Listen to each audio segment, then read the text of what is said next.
Welcome back to Tech Timeline, fellow tech and history enthusiasts.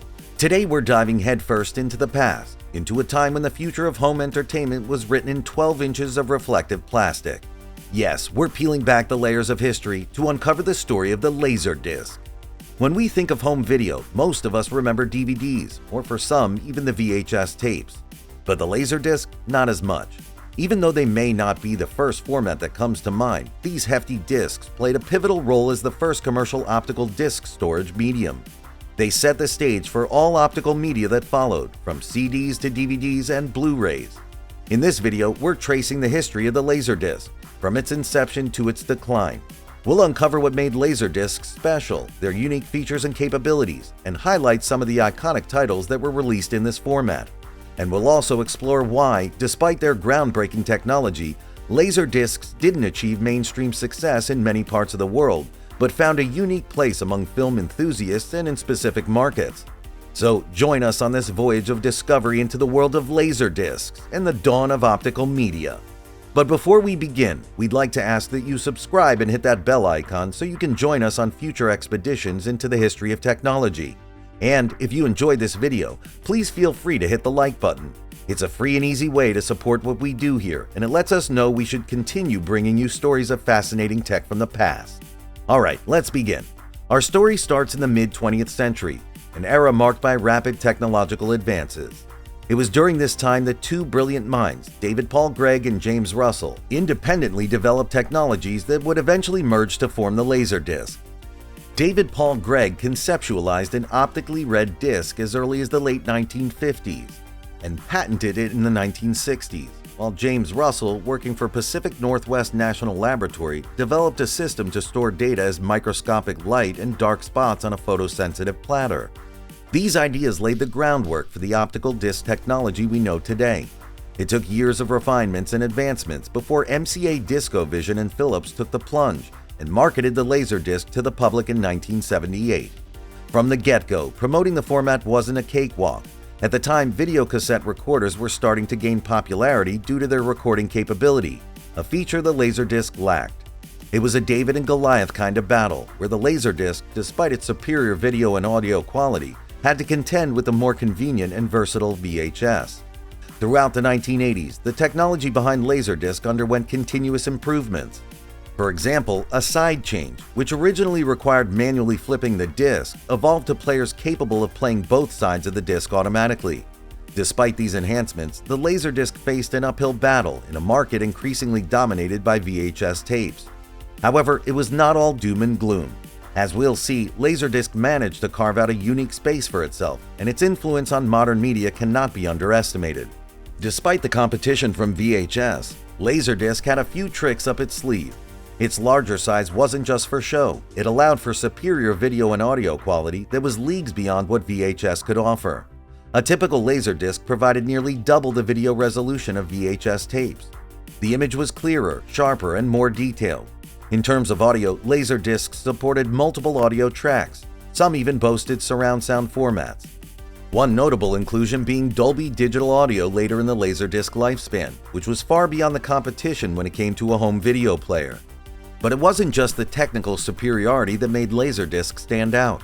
It had a feature that was truly revolutionary for its time, the ability to access any part of the video quickly.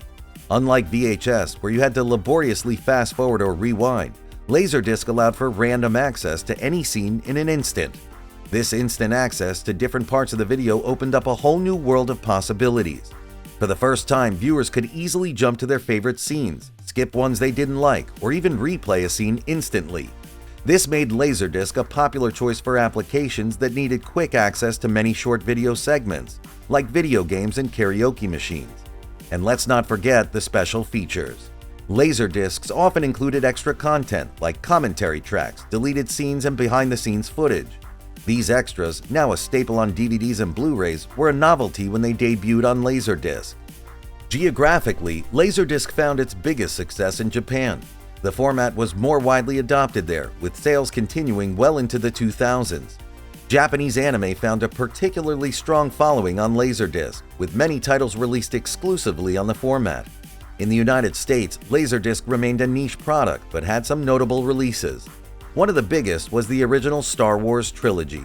The Star Wars Laserdiscs were notable for their high-quality transfers and for including the original unaltered trilogy, something that became a point of contention with later DVD and Blu-ray releases. Another key player in the Laserdisc world was the Criterion Collection. They pioneered the concept of director-approved special editions with bonus features. These releases were highly prized by movie buffs and remain collector's items to this day. Laserdiscs were used in the early days of modern video games. The legendary Dragon's Lair was made using the Laserdisc format, which allowed for incredibly advanced ideas to be carried out when compared to other arcade machines of the early 1980s. Featuring animation by Don Bluth, who was famous for his work with Disney throughout the 1970s and who had an animation style that perfectly encapsulated the adventure of a clumsy, less-than-enthusiast hero. However, while Laserdiscs allowed for a visual fidelity that was second to none, it did have its own set of technical challenges. For instance, players found that the black loading screens that were used to load up different scenarios depending on player actions would feel rather immersion-breaking and pull out of an otherwise fantastic experience. But it wasn't long until the 1990s came around and we saw another seismic shift in the world of home video. A new, compact, and convenient format was on the horizon, poised to become the new standard, the DVD. DVDs offered similar video and audio quality to Laserdiscs, but in a smaller, more consumer-friendly package. They could hold more data, removing the need for flipping or changing discs midway through a movie. More importantly, DVDs maintained the random access feature and support for multiple audio tracks that made Laserdiscs stand out. Plus, they added support for interactive menus and additional extras, like multiple subtitle tracks. The introduction of DVDs marked the beginning of the end for Laserdiscs. Sales declined rapidly. By the early 2000s, major film studios had stopped releasing new titles on Laserdisc. In a sense, the Laserdisc was a victim of its own success. Its innovations had paved the way for DVDs, but it was DVDs that reaped the rewards and achieved the mainstream success that had eluded Laserdiscs.